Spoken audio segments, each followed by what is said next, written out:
roll up. It's Monday. It's religious studies project time. Come everyone, come one, come all. Listen with your ears. Here's a podcast brought to you in association with the BASR, NAASR and IAHR. My name is Christopher Cotter. He is David Robertson. And today we've got an interview that Sydney Castillo Cadenas recorded on South American church-state relations with Marco Huaco Palomino.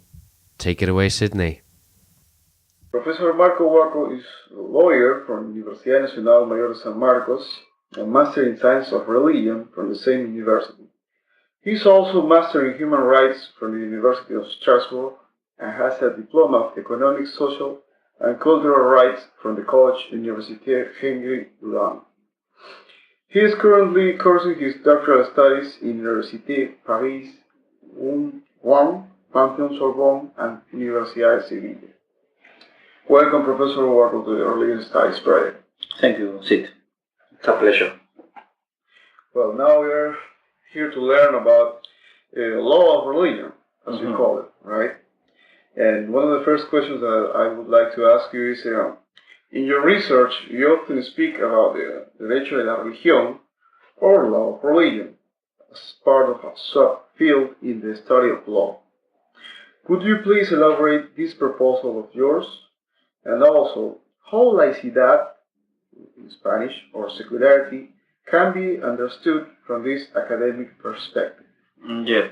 Religion law is a field of general right of religion.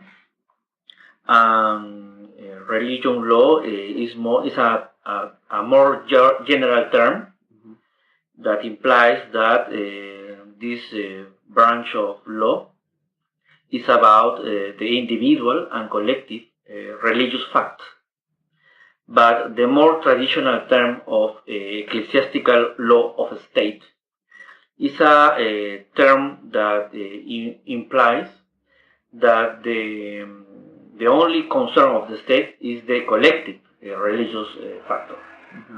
But I think that in the context of a secular state, it's more appropriate to talk about religion law, because the state has a concern about the juridical effects or consequence of the individual and collective religious factor, not only the collective.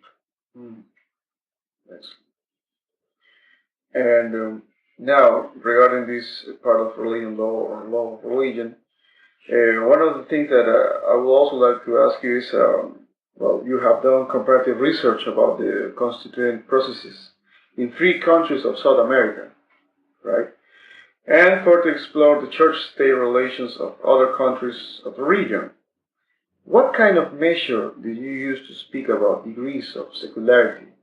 Okay, in my thesis master, I work about intend to measure the laicity principle or the secularism principle, but mainly found in juridical aspects, institutional aspects, not in cultural aspects or historical.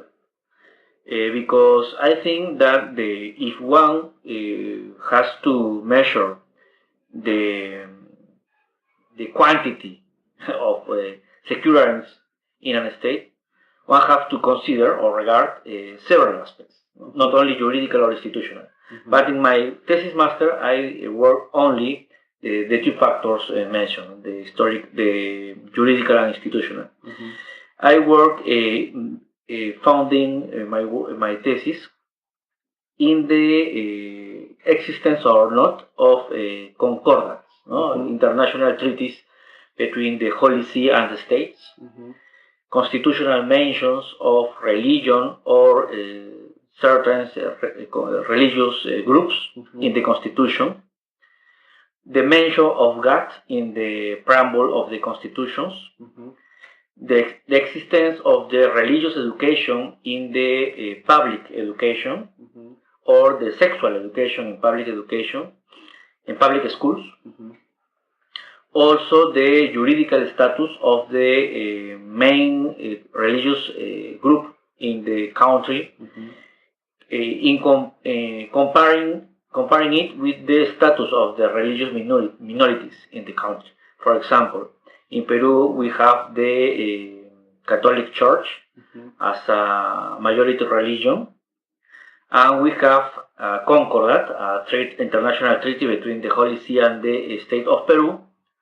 Also, we have several laws that concede the Catholic Church a special status or more rights than the religious minorities have in Peru. And also we have that the Constitution, and our laws and our public schools have the Catholic religion as a principal religion to teach and to promote by the state.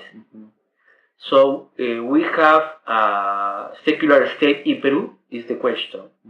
I think that yes, we have a secular state because we have a republic, we have a religious liberty, we have equal rights in several aspects, but we don't have a total secular state. We are as a country in a certain grade of secularity in the scope of secularism in the region.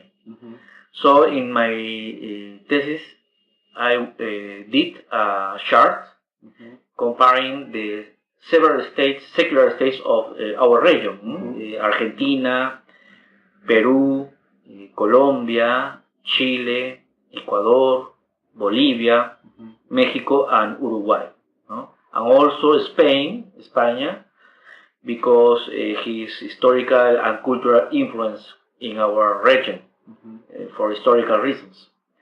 And I found that regarding the juridical and institutional factor, we have several degrees of secularism of the state in Latin America. In one side, we have Uruguay and Mexico, for example, as countries that have a deep secular state. And in the other side, we have countries like Peru, like Colombia, that have certain problems of secularity of the state. Now, well, as you may know, in November 11 of 2015 was the centenary of the religious freedom and tolerance in Peru. How can we understand this process of secularity from within its legal and social factors?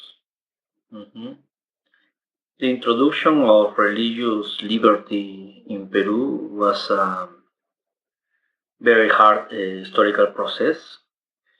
We as a country, we were the last country in the region to recognize the religious liberty right.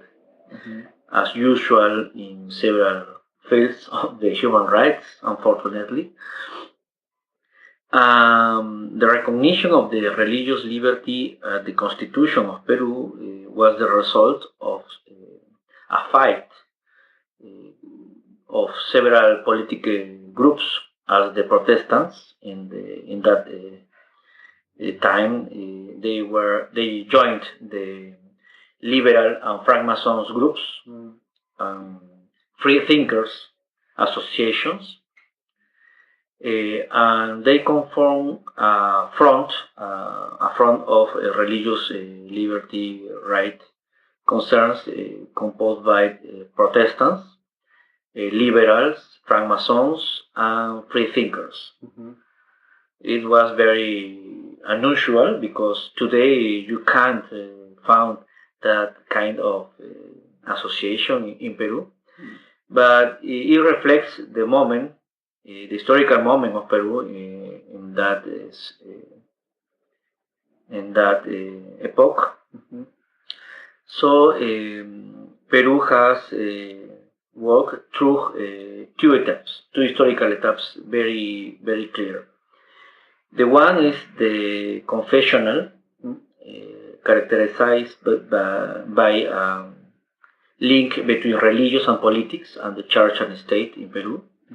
And the second one is inaugurated in 1979 with approval of the constitution that marks the transition, the democratic transition from the dictatorship of the military dictatorship through the democratic regimes in Peru. In that constitution, the state recognized religious liberty in negative and in positive ways, not only banning the persecution because religious ideas, but also recognizing religious minorities in Peru. But at the same time, the state also signs the international treaty with the Holy See and also recognizes a high position of the Catholic Church in comparison with the another religious groups. So we have now in Peru a state that is a sort of confessional state, but with some areas of secularism. It's a paradoxical situation. For example, in matters of family and marriage, I think that we have a secular state. But in sexual and reproductive rights, we definitely have a confessional state. So it's not a monolithical. It's not a monolithical secular state in Peru.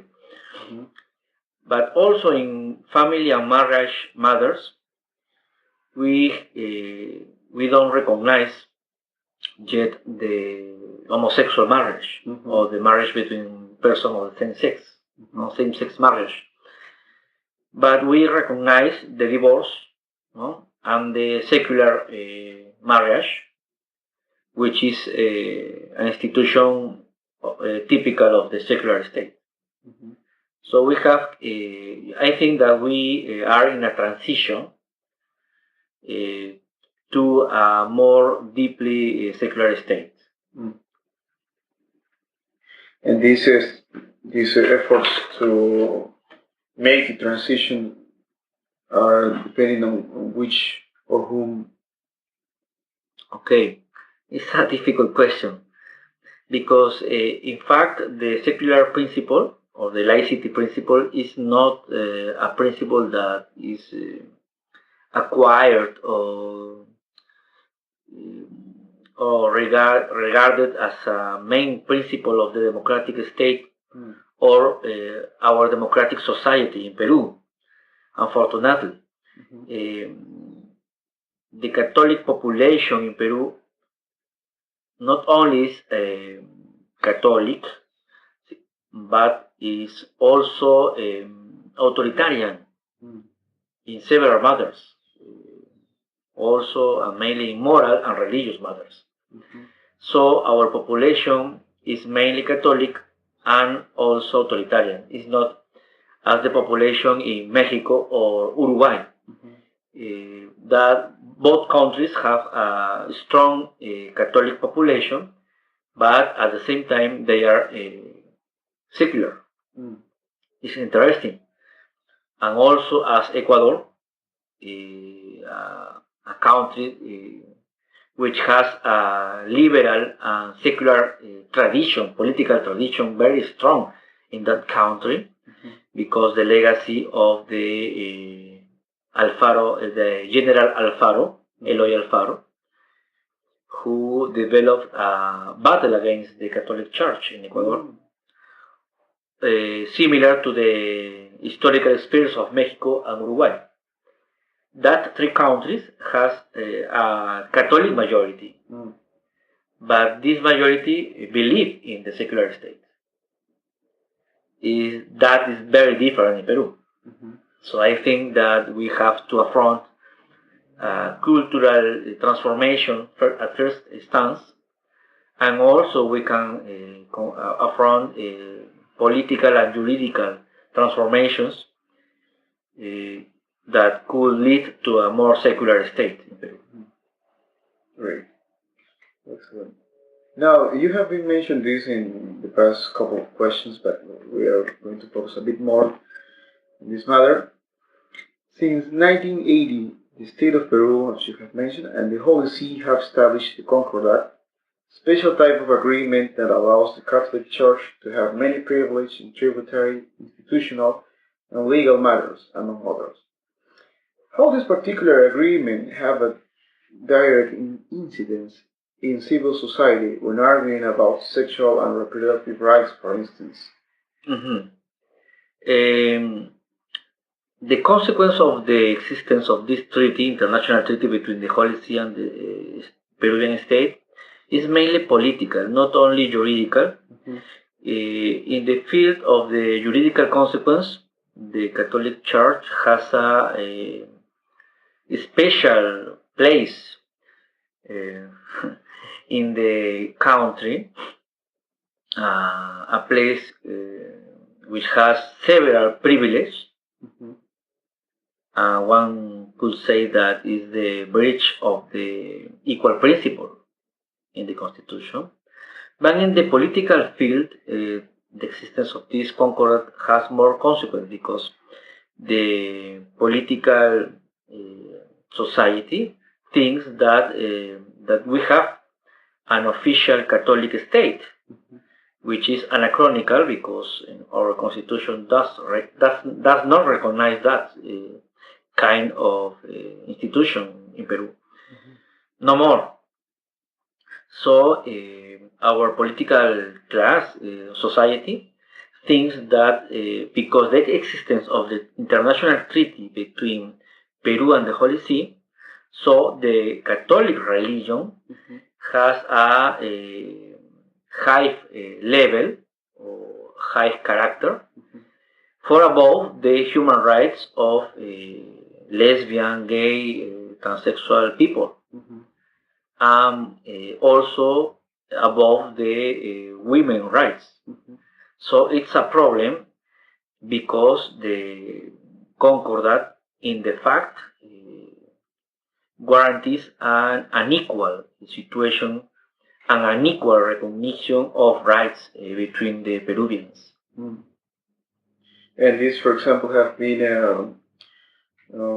how can we say it, been present in some juridical cases or famous cases in Peru. Mm-hmm. Yes, the Concordat has mentioned it as a found as a basis of the special status of the Catholic Church by the jurisprudence of the Constitutional Court in Peru. Mm. Several courts in Peru has mentioned the mere existence of this international treaty as a basis of the sort of discrimination principle in favor of the Catholic mothers and the Catholic views above the human rights. Mm. So it's really a concern for the democracy in Peru, Mm-hmm. the mere existence of this international treaty. But I think it would be unrealistic to expect the derogation of that international treaty. Mm-hmm. I think, for example, the most way to transform this situation could be the renegotiation of the content of the international treaty to adopt it in relation of the constitutional provisions of equality and liberty in favor of the human rights situations. Great. And so this is the last question, right? Situating ourselves in a more present scenario. Now, as of March of 2016, we were amidst presidential elections campaign. Many of the political parties, or the participant political parties, have included evangelical and Pentecostal representatives for Congress and other political positions. In fact, this has been a tendency since the early 90s. How does the participation of these often conservative religious representatives affect the Peruvian institutional secularity? Yes, a lot. It affects a lot because in the parliament we have a religious fundamentalist bloc composed by ultra-conservative evangelicals and Catholics. We have to remember that Peru, our country, has 8 bishops of the Opus Dei. Is the main quantity in any country in the world. Neither Spain has such quantity of bishop of the Opus Dei institute. So it's a country that has very deep conservative roots in the field of the religious, in the Catholic religion. So that situation is reflected in the parliament. We have an alliance between evangelicals and Catholics fundamentalists, which join also secular political interests. The society, the political society in Peru thinks that we only live under a secular confessional state.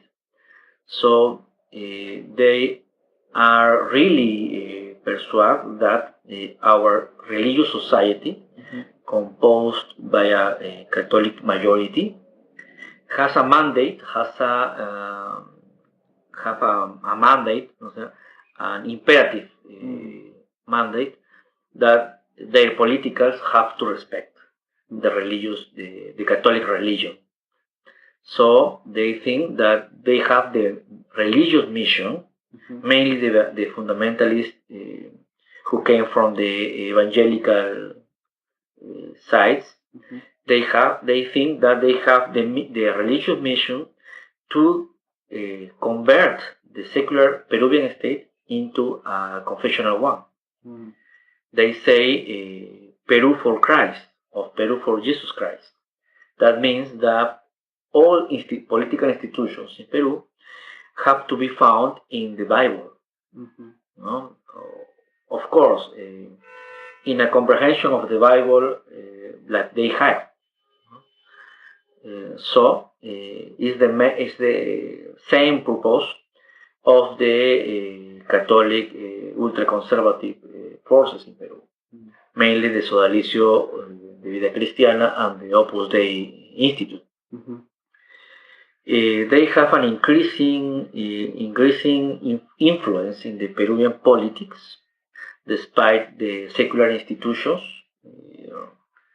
guaranteed in the constitution and certain laws, and they have success in to impede or to stop important political reforms to guarantee crucial human rights, as for example women's rights and LGBTA rights. Our sexual and reproductive policy is under an strict scrutiny of the Catholic Church and evangelical churches. Also, the certain matters of family rights are under watching of the conservative church and fundamentalist leaders. So in Peru we have a hard battle between the secular and in certain case religious leaders that battle for the democratic system against the ultra-religious conservative forces in Peru, composed by, in their majority, by Catholic and evangelical leaders. Well, Professor Huaco, it has been a pleasure to have this interview and hear what you have to say about these matters, about your research properly, and we hope to have you again in the Release Times Parade other times. Thank you for this interview, Sid. Thanks, Sydney, for another excellent podcast. And it occurs to me that that's the fourth continent in the space of 4 interviews. I mean, we really are becoming quite international. So we went from Europe at the BASR conference to North America to Australia last week, and this week to South America. Yes. If only we could now jump to Africa and Asia, but alas, we're still looking for people to do interviews for us there. So we'll hope maybe things are starting to change. Can't say too much, but if you're in those regions and would like to do a couple of interviews for the RSP, please do get in contact with us at editors@religiousstudiesproject.com. Indeed. Next week we'll be jumping sort of back across the continental border up to North America for a roundtable discussion that Brad Stoddard recorded on the dissertation to book process. So this should be of particular interest to you if you're considering going into the sort of academic industry and you're writing a lengthy dissertation. How do you take that and turn it into a book? Because they're not the same thing. I know that my colleague across the table from me here would have a lot to say about that. And might throw it in at the end of next week's podcast. So we're really pleased to have this next week. Do come back for it. You can, as always, find more RSP material. Twitter is quite active. Facebook page, there's a lot of extra content on there. Google Plus, I think, still exists. YouTube, as ever, and we're working towards having more video content on there. There's a few up, and we're going to be getting some more very soon. You can rate us on iTunes, and if you use iTunes to listen to the show, please do give us a rating.